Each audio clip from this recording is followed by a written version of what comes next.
Hi everyone, Veronica Berrigan here. How's everyone doing? If I can just get a quick hello on our chat over here on the side to make sure you guys can hear me, please. Right here would be great. Thank you.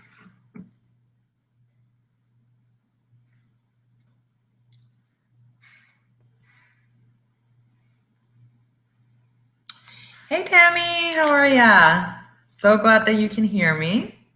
Hi Sandy, good to kind of see you on here again. Glad to have you on board, ladies. So sounds like audio's good.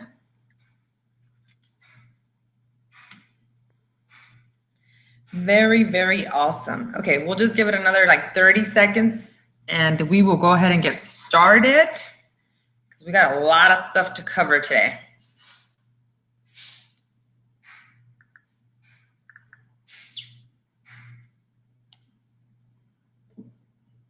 Hi, Andrew. So glad to see you, sorta, on the field. I call this the field of technology. It's so cool with the things we can do now with technology. So good to have you on board.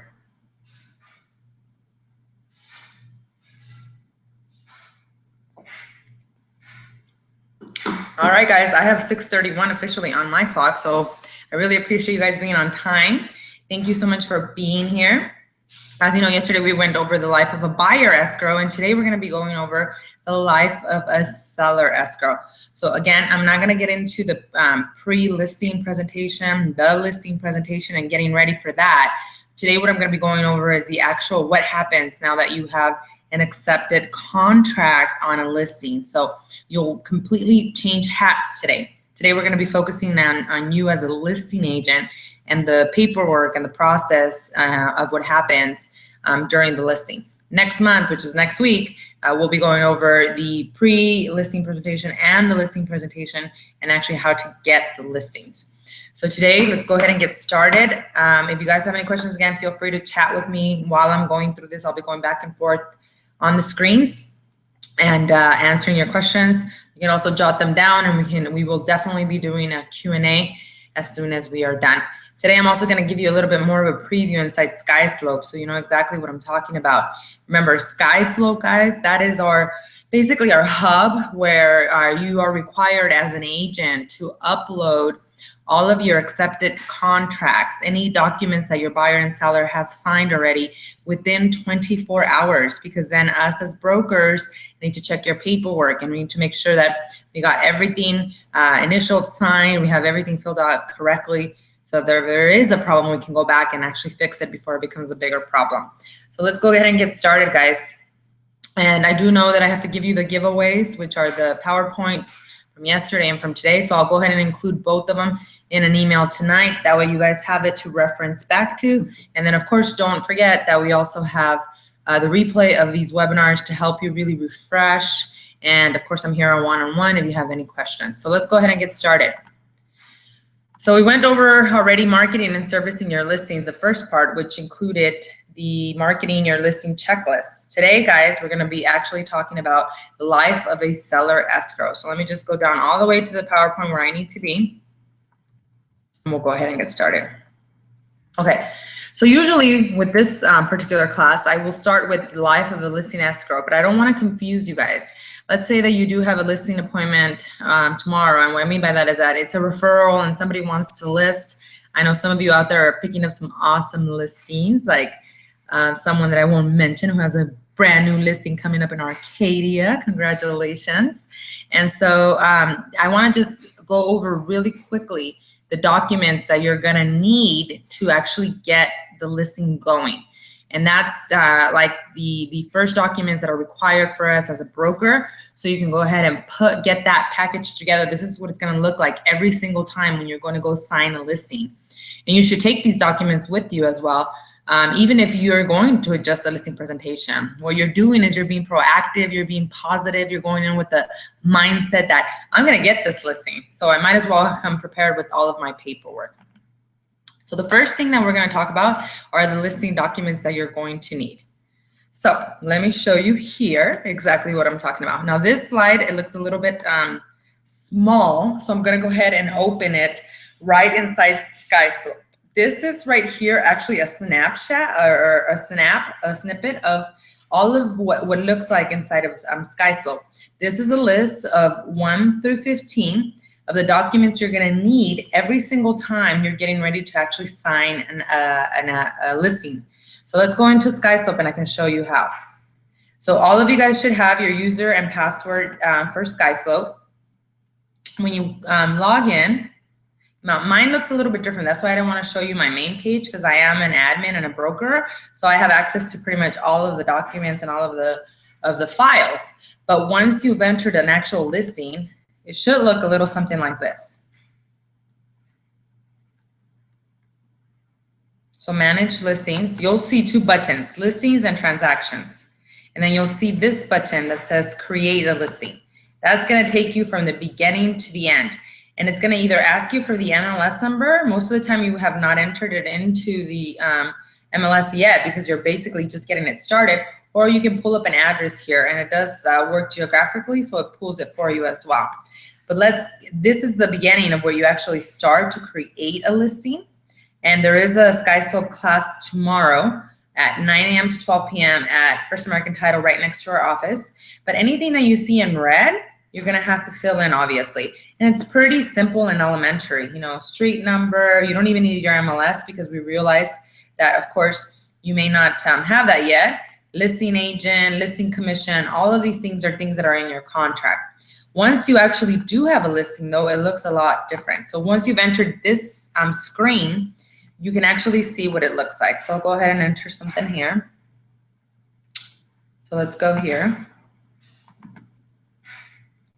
And let's look at the checklist. Up here, guys, we have listing, the contacts, who are the parties to the transaction. You can put as much information or as little as possible. Anything in red, you must do it. Otherwise, it will not allow you to submit it and do it. Now, the most important place where you're going to spend most of your time is going to be right here in your checklist. The checklists are all of the documents that you're going to be required to have to basically have a listing go live. Anything that you have that is required will show right here as required. And anything that you're not required but may apply, of course, will say if applicable. So going really quickly, I'm gonna go through the list and I'm gonna tell you exactly where you need to find them. A good thing that you can practice is to keep and know where these documents are located, and maybe keep a file for yourself in Google Docs if you use Gmail. Dropbox is another great place where you can store a bunch of documents. But in essence, you're gonna have these listing packages ready to go in case you have that call and you're ready to go actually get that listing. Now, because we live in a paperless world now, and that is my goal for the office for 2016, is really to go 100% paperless. Many times you won't need to print any of this. With SkySlope, and if you go and attend our class, you'll learn that you can electronically get everything signed directly here from SkySlope. So first and foremost, your broker administrative commission. That's the BAC form. Now, these forms are located, this is not going to be in zip forms. Remember I told you guys that 90% of your forms are in zip forms? This is an office form. So that's going to be in the working docs section, which is right up here, guys, where you can click on that. And then the document is always there for you to then send to your client electronically directly from here, from SkySlope for signatures. You can either upload it by clicking this little pin right here, or you can also actually email it in as well. And you can do that because each of the files have their own personal email. So you're gonna find that in our working docs section, and that's the BAC fee. Remember, we charge $295 in addition to the commission that you ever charge. You can charge more, you cannot charge less. If you charge more, then you're gonna keep the difference. And it is a form basically that the seller and buyer will sign.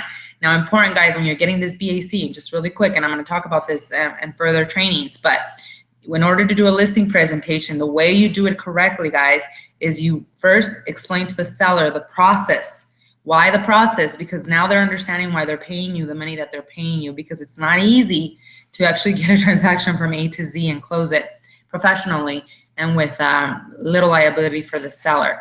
Second thing, after you go after the process, you're going to talk about your value. That's the listing presentation, right? exactly what are you doing for them, or are you just one of those realtors that basically puts it on the MLS and waits and hopes and prays for an offer to come your way?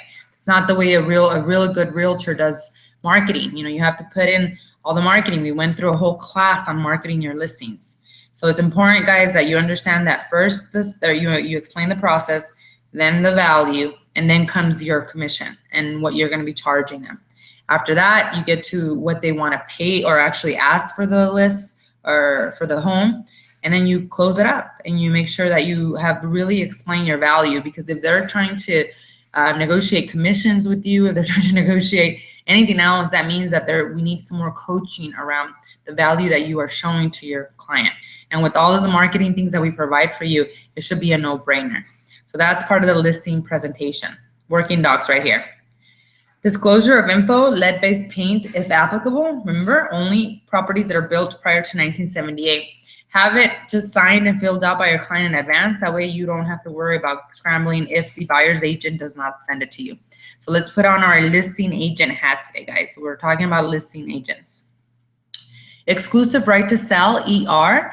That can be found in zip forms, so very easy. That form is actually one of the easiest to do. It's only about 4 pages long, and basically you're stating on there how much they're going to pay you, what the property address is, how long the term of the contract is, and any additional and special conditions that you may go through. In my next webinar, I'll actually go through the entire contract so we can actually see what that looks like, but it is much easier than your purchase contract. Purchase contract can get a little scary because it's so many pages long. And it's actually being revised again. So we'll do some additional training on that. HOA addendum. We talked about this a little bit. Remember, if there's an HOA, you can also actually get your seller to fill it out up front with the details as to what the HOA charges, so that when a buyer does come in with their offer, then you can simply submit it to them signed already by the seller. This form is found in zip forms, okay? Exclusive right to sell is found in zip forms as well. Market conditions advisory. That one is one that you can find in our working office docs, or also in zip forms. And basically you're telling them that the market is cyclical and that you have no control as to what happens to it. So it's something that we require as a brokerage. Marketing service arrangement disclosure. This is a form that you can find in the working office documents. And it's a disclosure that states that we may have some affiliations with other companies. Basically, it's all about disclose. Even if we don't have full affiliation with another company, we want to make sure we cover ourselves. So you make sure that you get this signed every single time. And then the MLS plano. Really, you don't get this, guys, until after you enter it into the MLS. So this is not something that you bring with you. This is after you have all of these documents filled out. These up here, within 24 hours, you're uploading them into SkySlope. You're opening a new transaction. You're entering into the MLS, and now after you enter into the MLS with your pictures, then you'll be able to actually upload the plano into this section right here. The MLS plano is that beautiful form that I showed you guys yesterday that actually tells all the information about the property. So I'll go in here really quick just to show you what it actually looks like.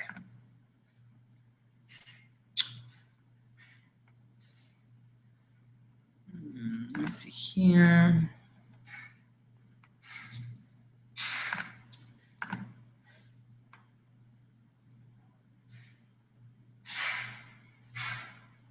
So just click on the first one here. Full listing report. This is your plano. This is what it actually looks like. So that's what we're talking about. Again, you first you enter into the MLS. That's after you've met with your seller, and then you can upload it on there. The next thing we're going to talk about is the MLS status change. MLS profile sheet, class 1. Now what that is, guys, is it's a little bit different. Now this one, you have to go into change. After you've entered it, change. You see this in here. Then you have the print input form. So you click on that. And now you have everything that you've entered into the MLS. Now it gets transferred onto this sheet, which is about 5-6 pages long. That way you don't have to sit there and manually enter everything. So you see how it transfers pretty much everything onto this sheet. There's initials where your client will need to sign. So this gets done after you've entered into the MLS, after your listing presentation, after you've gotten the other forms signed.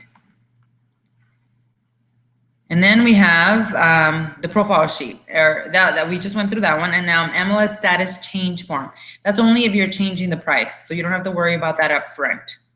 Real estate agency disclosure can be found in zip forms. That is required for a buyer or a seller, so you're gonna need that. Referral agreement only if applicable. If this is a referral that you're taking from another agent in another state or in another city, they want you to work on, you'll have something signed. A referral agreement is something you can get from our admin, Katie. It says in our working office docs, it's basically something that you have to pay out part of your commission to someone else because they referred that to you. Rejected offers, this is where you're gonna start uploading anything that's rejected. You don't have to worry about this at the beginning. Residential seller property disclosure. Guys, this is so important. When you're going to your listing presentation, bring the forms with you. It's 9 pages of questions galore. So you gotta make sure that you leave this with your seller and then you get that filled out. They have to fill it out. You cannot fill it out for them. You cannot do anything with it. They have to answer the questions honestly. Now, if you're dealing with an investor that's doing flip properties, it's common that perhaps they're gonna actually waive this. So in your listing agreement, you can say seller to waive seller property disclosure statements. And that's all you have to say. And then when you do get an offer, when you counter back the offer, you just got to tell the buyer that the seller will not provide these reports on what's happened to the property because they've never lived in the property. So the way to avoid getting this, if it's an investor, is you have to waive it in an addendum or in a counter offer. Otherwise, by law, the seller has to fill out these forms and has to sign them. Tax ownership printout, that's pretty easy, guys. It's in the MLS. And that you go into, you can pull it up either here by clicking on Monsoon. And then you just plug in the address. That was one that I had done before, so I'm sure. This is Monsoon, it's our tax system. You plug in the address, you can also put in an owner's property address or their names, and you basically, this is what it is. So you just hit print, and you can save it as a PDF, or you can actually print it and scan it to yourself. Try not to print, remember we're trying to go paperless, but this is what it actually looks like. So it's on Monsoon.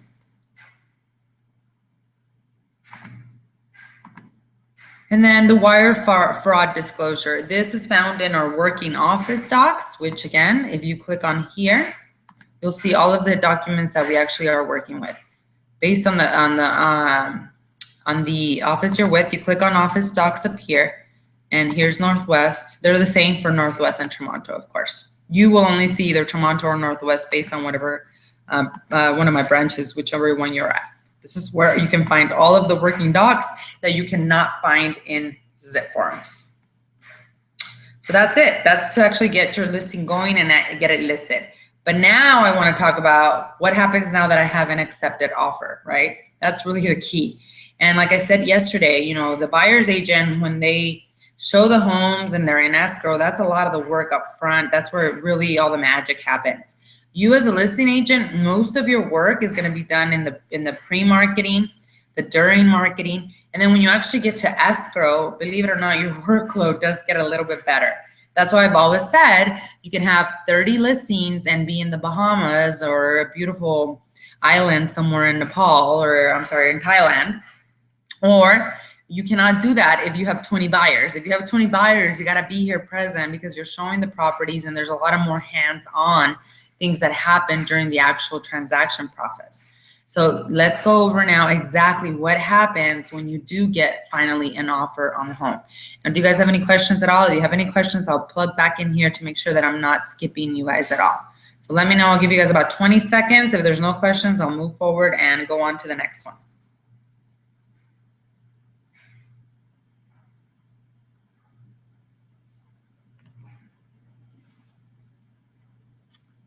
Cool, let's keep it going. All right, so now let's talk about the actual seller escrow.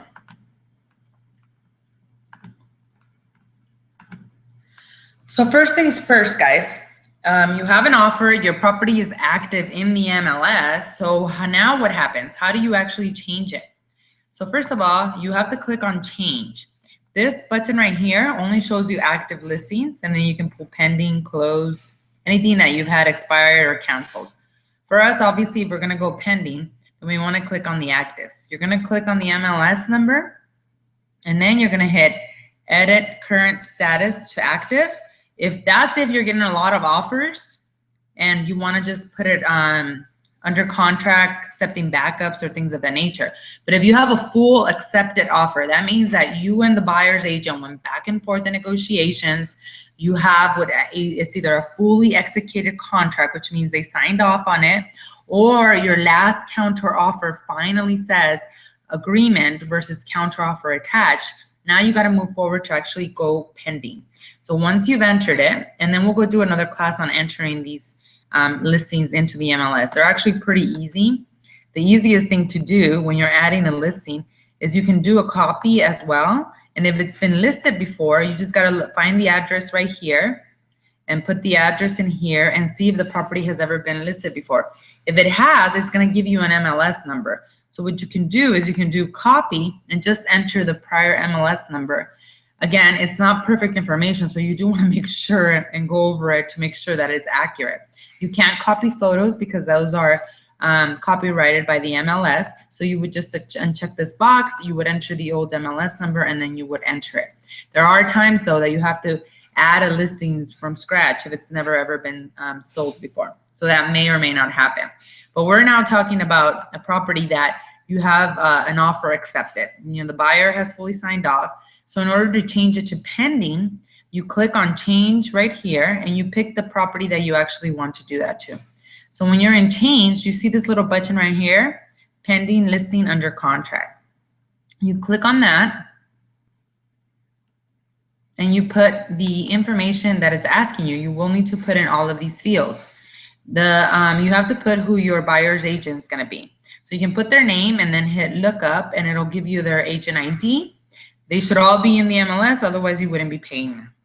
Under contract date, this is the date that the offer got accepted. So even if you're entering it 24 hours later or something happened, which I hope it didn't, and you're still entering it very, very soon after it got accepted, it has to be the date that both parties actually accepted fully all of the disclosure, all of the terms and conditions, and you now have a full acceptance.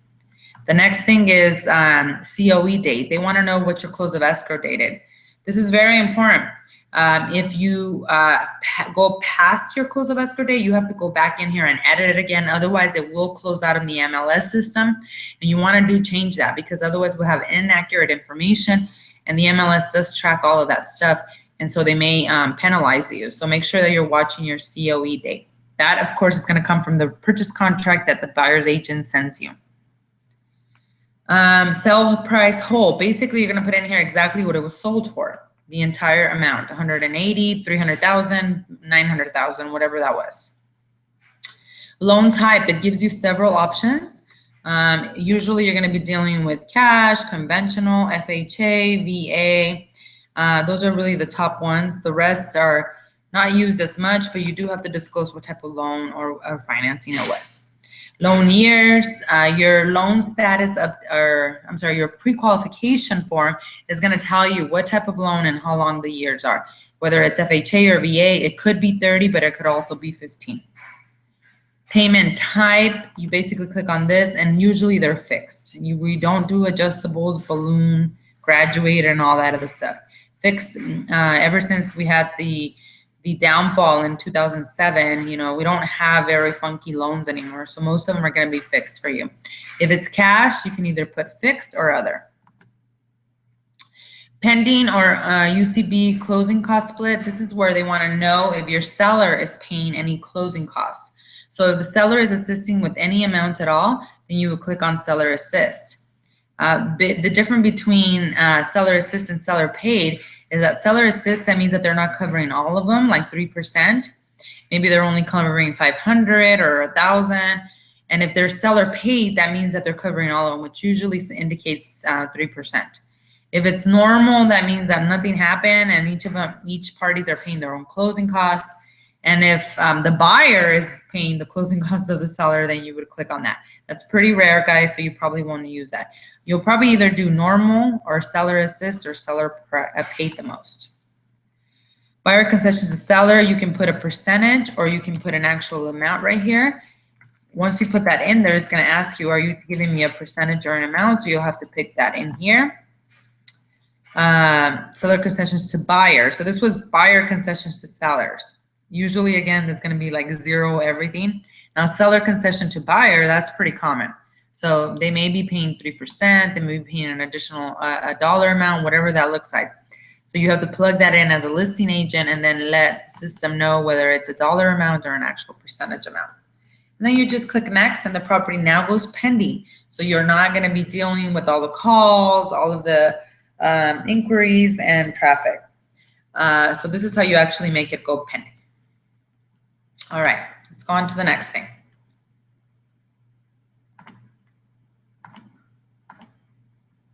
All right. All right, so the next thing that you're going to do after you put it pending is you're going to open escrow. So what does that mean? By opening escrow, remember, as you're the listing agent, so all you're really going to be doing is making sure that the buyer's agent has sent the contract to title and lender and open escrow by depositing earnest money. You don't have to necessarily make the call. You'll know if this happened or not because the title company is going to send you an earnest money receipt. That's an indication that the buyer has done their due diligence and now they've actually deposited earnest money in escrow. If you don't get a response within 24 to 48 hours, you don't see anything coming in your email, then that's a good time to pick up the phone and call the title company and find out if the buyer has deposited escrow. And then number 2 is also call the listing agent, the buyer's agent, and find out why the money has not been deposited or what the status of it is. Number 3, you're going to convert the transaction in SkySlope and upload docs ASAP. That's what I was talking to you guys about. Right now, what I went over right now is the beginning of a listing. That's before you actually have an offer. What will happen is once you have all of your docs uploaded in SkySlope, where we basically have no required fields. So I'll go ahead and show you what that looks like. Manage listings. I'll just pick this one. Checklist.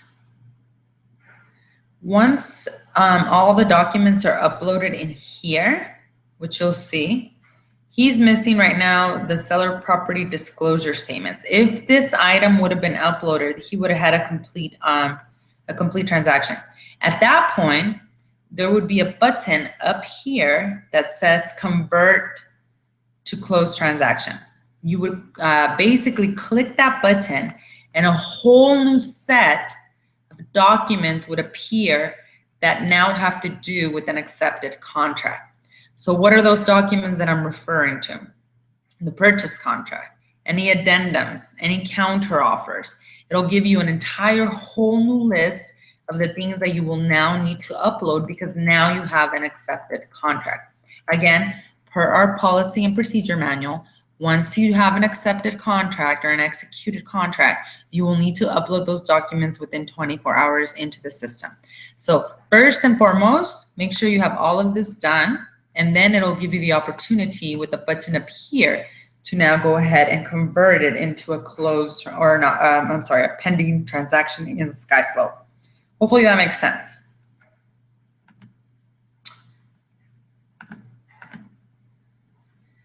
So we've done that. So one of the biggest things at the Department of Real Estate, and when we get audited very often, we just got audited a couple of months ago, and pretty proud that, you know, we come out with flying colors. So it's important, guys.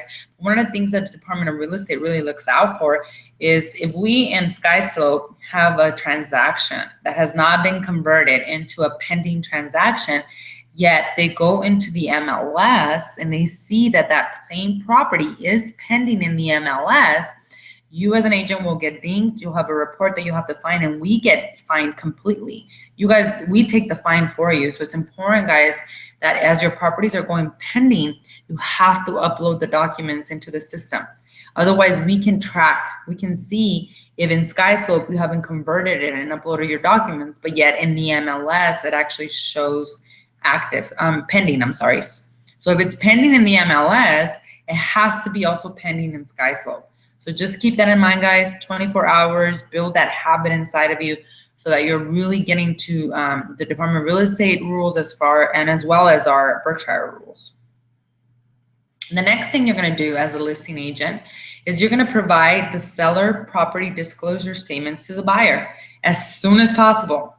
You should have had those filled out and signed prior to the listing. You wouldn't wait to get an offer and then go to the seller and say, oh my God, we got an offer. I need to get these to the buyer. So fill this out really quickly. That's just not the way it works, guys. So make sure that you have these spuds filled out in advance because there are a zillion questions on there. This is not something that the seller can do in 5 minutes. You want to make sure that they're doing these.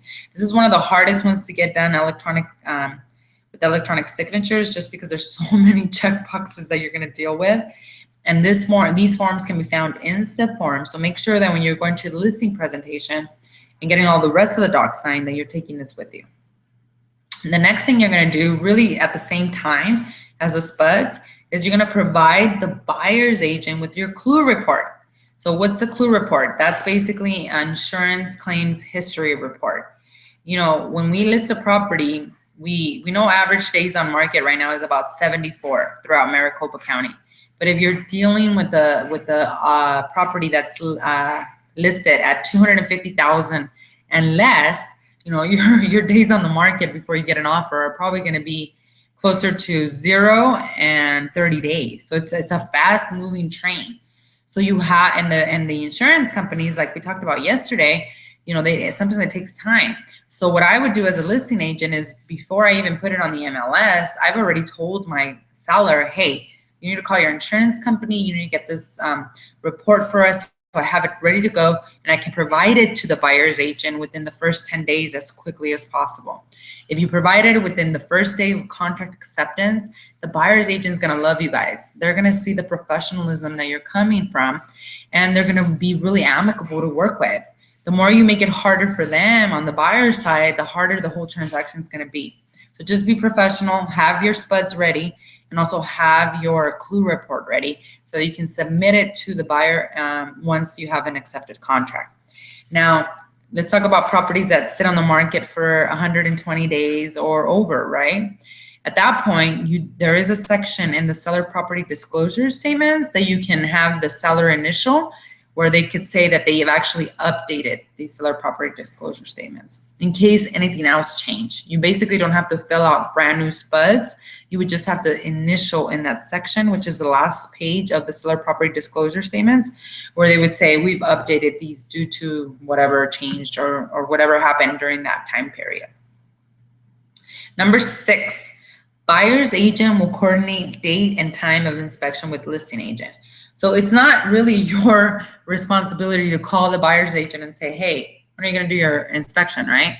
It really is up to the buyer's agent to make sure this happens. Why? Because the clock starts ticking 10 calendar days. So the buyer's agent will usually call you as the listing agent. If the property is vacant, it's easy, right? Yeah, when do you want to do your inspection? Go for it, right? But if you have a property that's occupied, you really want to be aware of the time limits of the seller, and also when the buyer actually wants to come in. But like I said, typically you will wait for a call from the buyer's agent to coordinate this with you. If you're not getting a call on the 9th day, I mean, it's really the problem of the buyer's agent as to why this is not happening. So you don't have to necessarily chase them down, but it would be interesting to see if that actually happened. Okay, if vacant, make sure utilities are on for inspection and appraisal. Many agents actually don't read the purchase contract, and it actually says in the purchase contract that the property will be fully available and livable condition so that the inspector can get in there and check all of the utilities. That includes gas, that includes water, that includes electricity. So you want to make sure that the expectations are set right with your client, even if they don't live in it. If they don't live in the property, you know, there's certain things that they have to do in order for the buyer to move forward with their inspection. Now, You can negotiate this, of course, if you're dealing with the property. Let's say you're having a property that's coming up in an area where you know they're selling for 400,000, but you're going to list it at 320,000, right? The contract says that the utilities must be on, but this property doesn't have an AC, it doesn't have a water heater, and that's really why you're selling it at such a crazy price, right? So if the utilities are not going to be on, guys, you need to counter this in the counter offers. You need to make sure that you write a counter offer that says utilities will not be turned on by seller. Buyer now has to turn on utilities. If it's a hot property like that, it's so common, and it's actually the buyer would of course say, of course, and I'm going to do a fix and flip this. Let's do this. But if it's a owner occupant, it's not common for them to open utilities up for under their name until they actually close. So make sure that you explain this to the seller, and that the seller actually understands that it's their responsibility to actually make sure that everything is on in the property, whether it's vacant or not. Number 7, day 10. Look out for that BINSR, right? It's 10 calendar days. It starts from the date of acceptance, and then it goes to 10 calendar days after that. So you should be getting this BINSR typically between the 5th through 8th day. A good agent doesn't wait till the last minute. You don't have to call and harass the buyer's agent to send it to you. If they're not sending it to you, it's not your responsibility. It's actually theirs. So if they're not sending you a BINSR and you go past the 10-day, then that basically to me means that the buyer has accepted the premises fully. You still will need, for your sky slope purposes and for your documentation purposes, you will need something signed by the buyer stating that they accept the premises fully.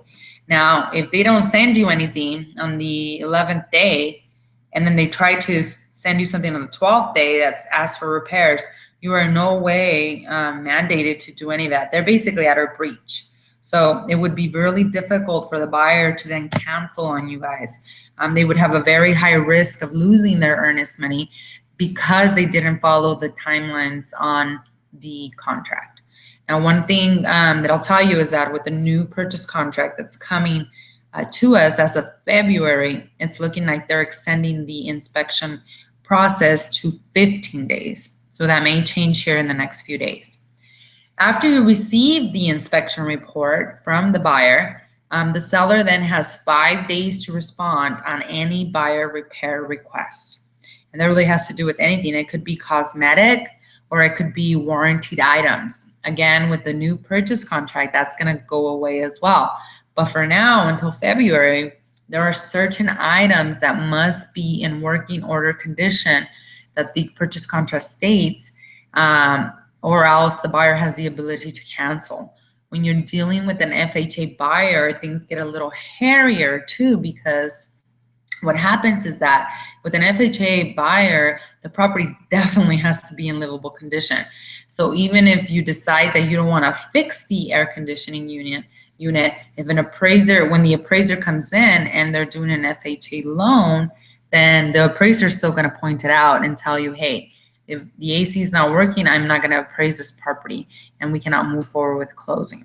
So I guess really what my point is when you're dealing with FHA loans, you really got to set the expectations right for your seller and let them know that many of the repairs that they ask for, if they're not cosmetic, may be required by an appraisal. So they may be required for them to do regardless.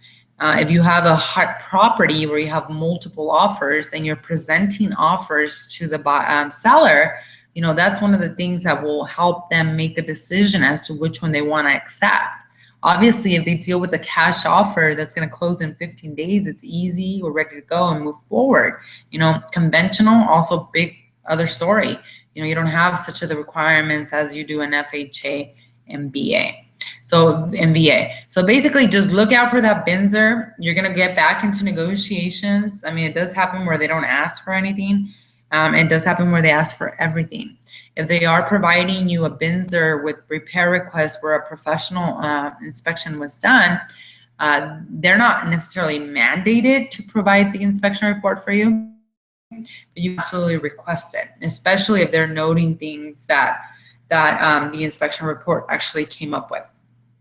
You can definitely contradict or counter or talk about, get your own second opinion on all of the things that they're requesting. We have our home concierge service. You as a listing agent, you're gonna love this system because through the BHHS AC back office system, you can go to the home concierge website and you can upload a copy of the buyer's inspection notice seller response report along with the inspection report, and you can expect to receive bids on these repairs within 24 to 48 hours. This helps tremendously, guys, because we had a situation where we had an agent who was a listing agent on our end, and he basically the seller didn't want to do any repairs, and they were fighting over a couple of electrical outlets. Well, we went and did a bid on it, and it only ended up costing about $35. So the buyer was very adamant, and just because they were a first-time home buyer, they didn't want to have anything wrong with the property.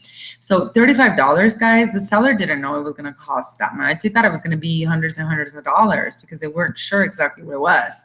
So submit your BINSers to our home concierge service. That way you can get a really good idea as to what it's going to cost. You guys may be fighting over $35 to $40. I mean, that's something that I'd be like, I'll go fix it, right? Most of our transactions actually fall out in the BINSer period. Either there's cold feet or there's just fear with all of the repairs that are being done. And let me tell you guys something, it's all about the expectations you set for your seller and buyer, because every house is gonna have something. Even if you do a home inspection on a brand new built home, there's going to be issues here and there, little things maybe compared to something that is built in the 70s. But if they're buying something that's built in the 60s, guys, I mean, it's unrealistic for them to really say and think, hey, there should be no problems with this property. Obviously, you choose your battles and you look and you find out, of course, if the roof is falling apart, that's huge, right? So it's something that you want to make sure that you're following your sellers and buyers instructions, but also that you're helping them be realistic and helping them understand the process. So then if you do get a request and the seller then has 5 days to respond on the same BINSer, the BINSer is basically found in zip forms where you can fill out exactly what it is that you are doing. So I gave you some BINSer negotiation tips. That's basically what I was offering for all of you. Number 8, day 11, or after BINSer negotiation. Sometimes it's day 8, sometimes it's day 9. You're going to request a loan status update from the lender, and then make sure the appraisal is ordered at this time. Once you're done with your negotiations on the inspection, then you got to make sure that the file is moving forward. Many buyers wait until the inspection period is over or until their negotiation is over so that they don't feel that they're going to spend money on an appraisal where the inspection is not even going to go through. So you as a listing agent, and you will be required to provide a loan status update, which is a LSU, to the actual to SkySlope. So might as well request it right at this time. A good loan officer will send them to you automatically, but everyone else, you got to request them and make sure that everything's moving and moving forward with the transaction. Once you're done with the inspection, again, it's important that they move forward with the appraisal, because like I told you guys yesterday, it could take anywhere from 5 to 7 business days to actually go do the appraisal and get it back. All those things are things that could delay your close of escrow. Number 9, appraisal. So the appraiser will call you to schedule the time and the date. Be nice, be super nice. They're on your team, guys. You want them to give you a good appraisal. With everything that happened in 07, what happens now is that the lender doesn't get to call an appraiser that has expertise in Glendale or in Peoria. There's basically a big pool of appraisers where they randomly get chosen to do appraisals and all over the valley. So you can literally have someone doing an appraisal in Gilbert that now is going to Anthem to do the appraisal today. So when they call you, just be nice and kind. Attend if you have any worries on the appraisal price. I would say with these, it's mostly like the flips, or you have no real evidence of comps. Will the appraiser give you a higher appraisal even though there's no comps there? We talked about this today at our sales meeting, and it is a possibility actually. And the reason it would be a possibility is if the appraiser knows that we're in an up market. What that means is that there's very little inventory and that there's really no other home like the one that you are listing.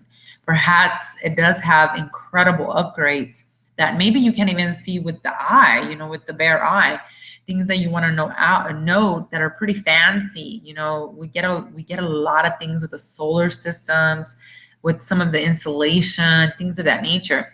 So what's a good practice for you as a listing agent is to actually show up to the appraisal and have a list of the items that the seller has actually upgraded. That way you don't have any problems.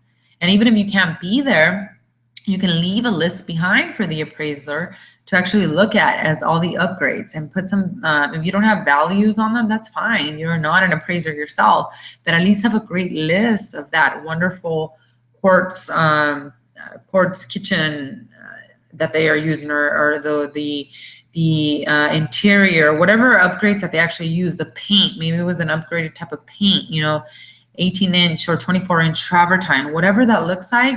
Yes, they'll see it on the MLS, but it's great practice for you to actually have a list for them that they can actually see so they can start equating dollar value to that.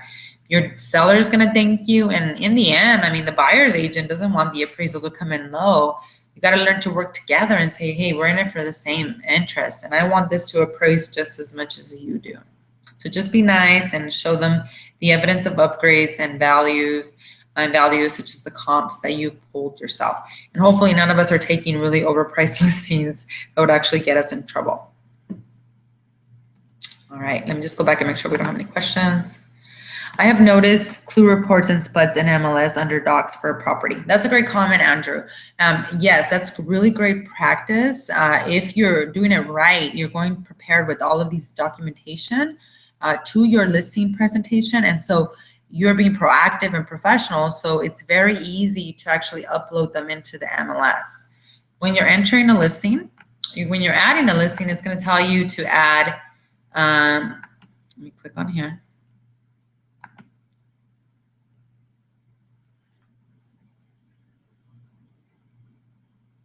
This is how you start to add a listing, but let me actually show you once it's been added.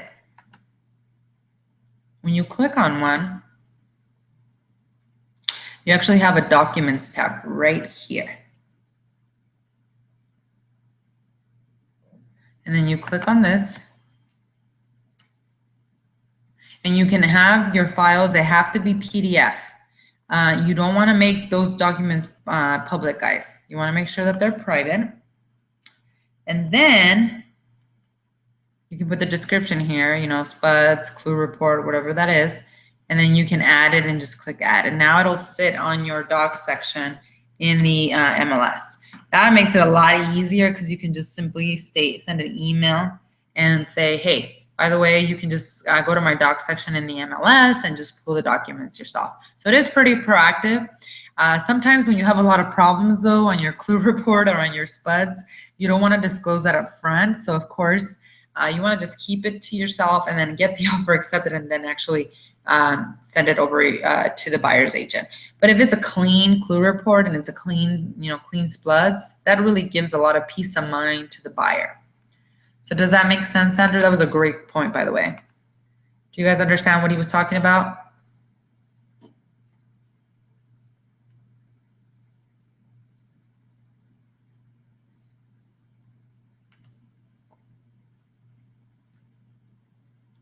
Okay, I'm gonna take that as a yes. So hopefully that made sense and you guys know how to add that on there. Awesome. Thanks, Tammy. Very, very good. All right, going on. Appraiser, we'll call you to schedule the appraiser. Next, you're gonna negotiate. Like I said, when you enter into escrow, guys, negotiations don't stop. So you may need to negotiate the appraisal. If the appraisal came in low, what will happen is that the buyer's agent will send you the appraisal and also an addendum requesting that the appraisal or the purchase price be lowered based on appraisal findings. Does the seller have to lower the price? Absolutely not. You know, it's all negotiations again. If you know this is a buyer that's fully vested into this property, you know, they're going to take it regardless. If it's a cash offer, if it's a conventional offer with $100,000 down, you definitely have some room for negotiation. But before you go back and forth on paperwork, it's really important that you just call the listing agent and you come to some type of agreement. Maybe you're $10,000 apart, you know, or 20,000. That's a big gap, right? At that point, you can either contest as the seller's agent or even the buyer's agent. You can contest the appraisal. You can actually submit comps of your own to the appraiser. It actually goes to the loan officer, and then the loan officer submits it to the appraiser, and they can do a review of the appraiser to see if we can get you a higher amount. But if we can't do that even after the second attempt, and then their seller has to really make a decision. Now it gets a little bit tough with FHA offers because the appraisal does stick to the property for 90 days. So even if you were to relist it at the same price, if you got another FHA offer, they would know about it and they would know what they appraised it at. Conventional, that doesn't apply. VA, that doesn't apply. So you can literally move forward and try to get another offer. So either the seller agrees to reduce the price or the buyer agrees to pay the difference, or the seller says, I'm not going to do it. I'll put it back active and I'm just not going to accept any more FHA offers. You can do that as well. It just really depends on the seller and the needs of the buyer also.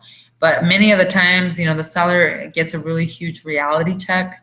And, you know, most of the times they'll work with the buyer and try to figure out if they can reduce the price. Now, one thing is, for example, let's say that your seller has agreed to pay $5,000 in closing costs to the buyer, right? But now the appraisal also came in $3,000 lower. So at that point, there's room for negotiation for you guys. Now you can go back to the buyer's agent and say, look, we know the appraisal came in low. We're giving your client, the buyer, $5,000 in closing costs. We're $3,000 apart on the appraisal. So what they could do very easily and say, look, I'm not going to pay any closing costs, $2,000 closing costs, I'll lower the purchase price. So it's just about going back into negotiations and figuring out a middle ground for both parties. So after appraisal and negotiations are complete, you got to follow up on that BINSR to make sure the repairs, if any, were done by the seller. So now that you've come to a middle ground on the appraisal, and I think, guys, right now appraisals are coming into price. Don't think there's a doom and gloom out there. You know, we're really close on what we list, what we actually get on offers. We're 97% listing success rate on anything under 300,000. Anything over 500,000, it starts to get a little gray. We're only at about 68% success on listing. What that means is that, you know, we're really not pricing those properties correctly up above the 500,000 mark. So it could be a huge deal killer. So it's all about setting the expectations correctly before you even list it and when you're talking to that seller upfront. But after you're done with the appraisal and negotiations are complete, you're pretty much ready to move forward on closing the deal. Now, at this point, it's a great opportunity for you to contact the seller and see if they've done any of the repairs that were requested by the buyer. You don't want to wait till the last minute on roof repairs or leaks or things of that nature, because once we get to the end, it moves very, very quickly, and you really don't want any of those things to hold the whole transaction up. With the inspection period being over, the appraisal negotiations being over, I mean, the only way this transaction could really cancel is if something happened to the buyer's loan or they got cold feet. But even at that point, the buyer would lose their earnest money. So at that point, you know, you have a lot of assurance that this deal is actually going to move forward and close. After the appraisal is complete, you're going to contact the lender and ask when the file will go to final underwriting. And then you're going to update the listing agent, the buyer's agent at that point. You're going to call the buyer's agent and start talking to them about closing. That's really what I mean. What that means really is that you're calling the lender because now they have the appraisal, they have the inspection that's done. At that point, they should be ready to package together the deal, the transaction, and send it to underwriting for final approval. So you want to ask the lender, hey, when are you going to send this to your underwriter and when do you expect it to come out?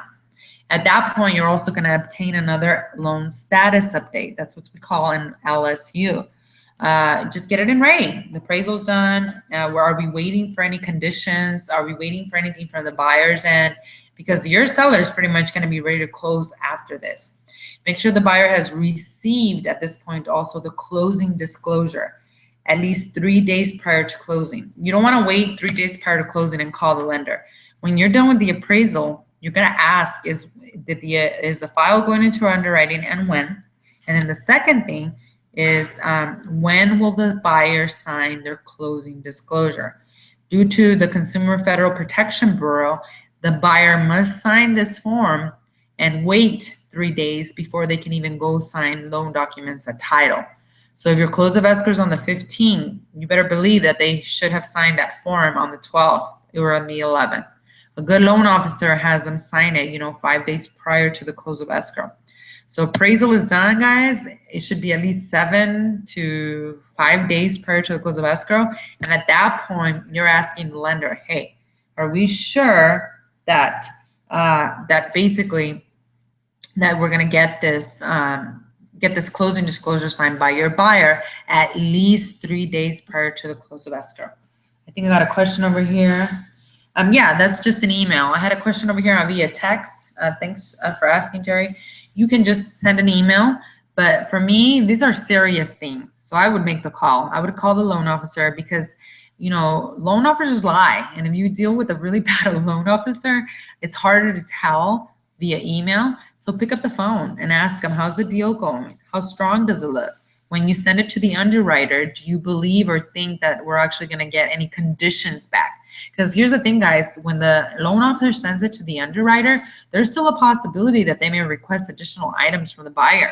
So that doesn't mean that we necessarily can move forward with the closing disclosure that they have to sign.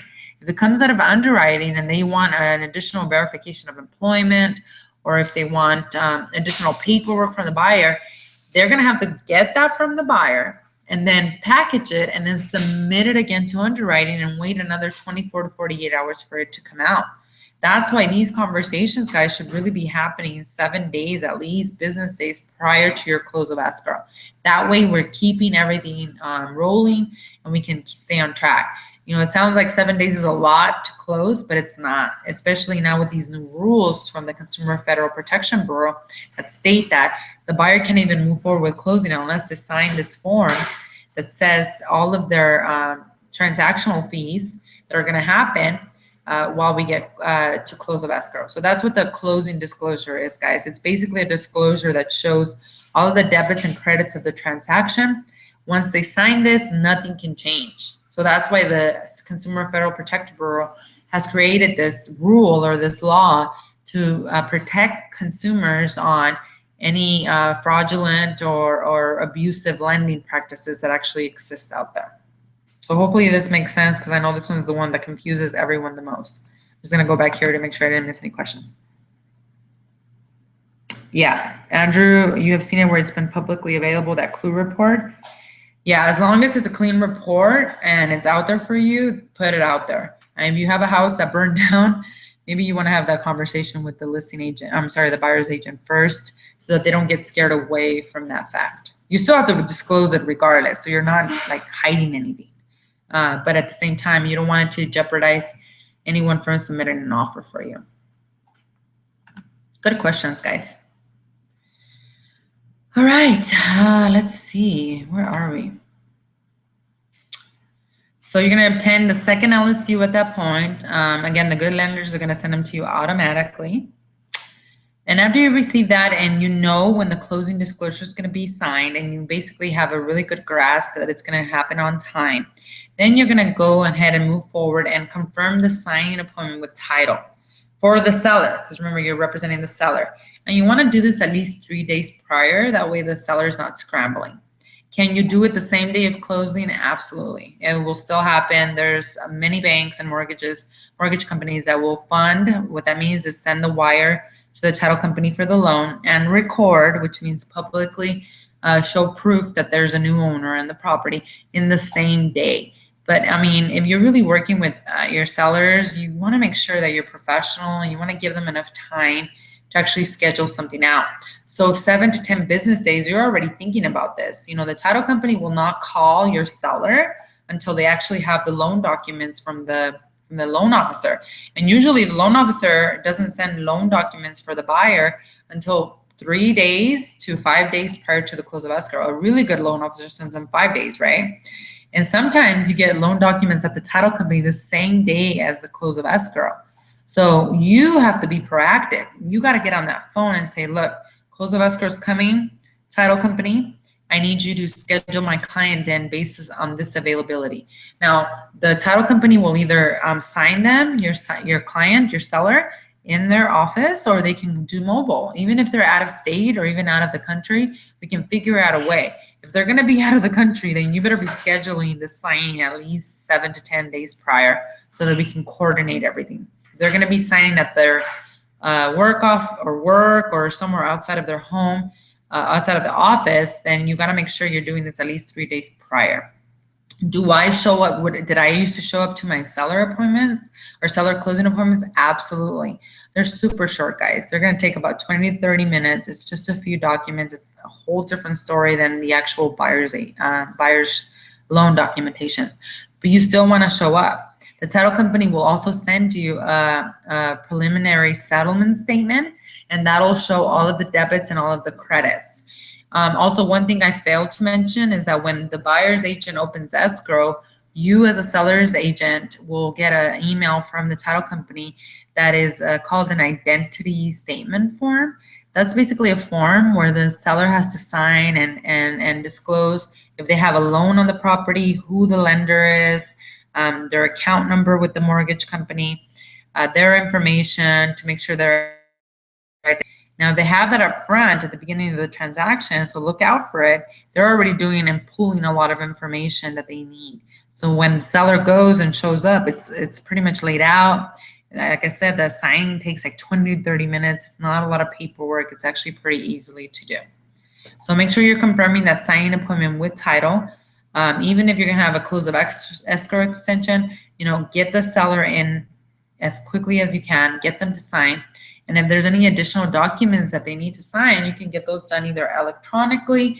There's very few documents that you need live signatures for now, so it won't be such a hassle for your client. You don't want to get to the end and try to crunch everything so quickly that they're freaking out on you. All right, buyer's agent. Buyer's agent will then call you to schedule the final walkthrough. You don't schedule this, and you don't even have to show up for it. But they will call you, especially if it's occupied, to see when they can go do their final walkthrough. Again, that's usually about 3 days prior to the close of escrow. And then pretty much you're done. Once they do their final walkthrough and they've done all of their signing, we go back to what we talked about yesterday, which is basically if the loan has funded and now it's recorded, you're going to get an email from, oh, sorry, I missed this one. 1 second here. You attend the signing with the clients. That's the next thing at the title company. It's only going to take you 20 to 30 minutes. Then the next step is in SkySlope. Are all of your documents complete? Guys, we pay you straight from title.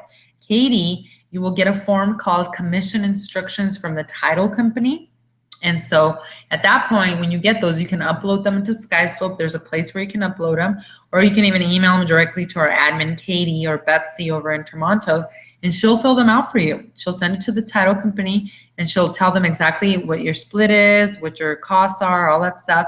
And then from there, the title company actually cuts your check directly. The next thing you want to do is that you get the post removed. In SkySlope, you can order a post installation. We pay for this for you guys. So you should have a sign and a post in all of your listings. There's a form in there that actually you fill out in working docs, where I showed you prior to this, where you actually fill it out and you get them to remove the post that you had on there. You should probably start doing this like a day before close of escrow or the day of. You want to take up as much marketing opportunities as possible. And then you're going to follow up with title on funding of the loan. Like I said, there are mortgage companies that can fund the loan the same day and close it the same day. But a really good transaction, you'll get funding done a day before close of escrow, and then the close of escrow, all you have to worry about is making sure that it actually records, because there are funding cutoff times. Every lender or mortgage company has their own cutoff times. Typically, you're talking about anywhere from 11 a.m. to 1 p.m. So that means if you have to close today, your buyer has to get in there to sign prior to 11 a.m. so the funding can occur, and that's the wire that goes to the title company for the loan amount. And then after that, the title company releases it out to Maricopa County to actually record.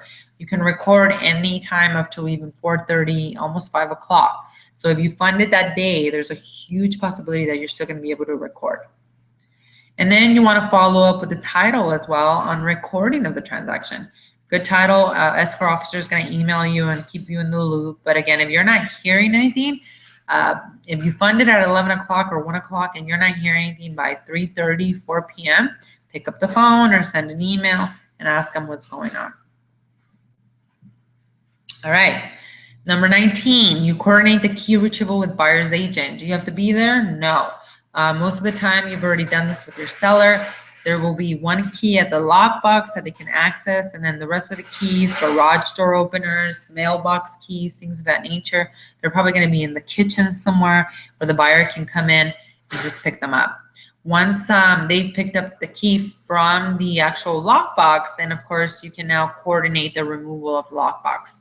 That should usually like the next day after the closing. The post removal takes sometimes 48 hours, but the sooner you actually put it in the system, the quicker that it can actually happen. And then you got to get ready for the pick moment with the seller. These are marketing opportunities for all of you guys. Did you sell this house in 4 days? Did you sell it for top price? Did you sell it 10% over list? These are all great taglines and great headlines that you can use. You should be ready for this marketing moment where you're sending just sold or just, you start with it just listed on postcards, but now you can actually do just sold. I sold this house in 4 days. You got an accepted contract within those 4 days. I sold it for 20% over list price. Those are great opportunities. Do get permission from your seller if you're going to be posting this on social media. Most of them love it, and most of them are going to be your friends on social media. But if they don't want to be on there, just ask them. You don't need to anything in writing, but just let them know, hey, I'm posting this on my fan page, or I'm posting this on my wherever you're posting on Zillow, and just make sure that they're going to be okay with them. And then last but not least, guys, don't forget to ask for the testimonial then and there. I would even venture to say, to tell them, hey, if you do it, you give them their closing gift, whatever you decide that to be. There's anything you want, really, or if you don't want to do that, maybe your service was enough. But closing gifts were always the winners with me because they really remembered me. And then at that point, you want to ask for the testimonial. They can email it to you. They can do it on Zillow. But if they don't do it there and then, guys, if they tell you I'm going to do it later, it's not going to happen. You can tell them, hey, if you do my testimonial by tomorrow at 3 p.m. on this site, then I'll send you a Starbucks card, or I'll send you something else in addition to whatever I'm giving you already. I got a question that came through right here that says, don't we remove the sign? You do not remove the sign yourself. We have a company. Usually as an agent, you have to pay for this to actually post the sign and to remove it. It's about $50, but there's a form in our working office docs and SkySlope where you basically can get the post not only installed, but at that point, you're gonna, like I said right here on our, what number was that? The right one right before it, I believe. There's a form that says a sign removal and the post removal. So the sign, if it's your own personal sign, then it goes back to the office or to the sign company so they could post it for you guys at another listing. And then the sign removal, they remove the actual post in itself. So no, you physically will never have to do that. We have a company that does that for you.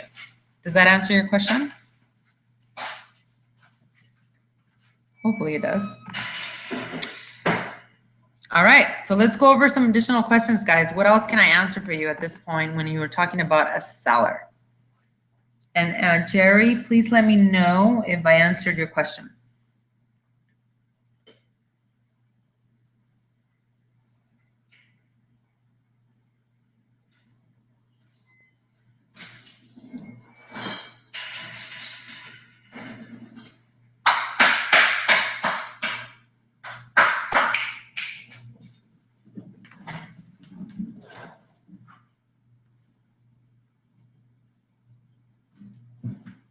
Okay, so Jerry says I answered his question. He's texting me over here. What about you guys? Tammy, Andrew, Sandy, What else do we have on here? Do you guys have any questions at all about this actual seller process? Again, guys, this is when you already have an accepted contract. Yes, yes. Okay, so Jerry's telling me yes. Either he has more questions or he's good.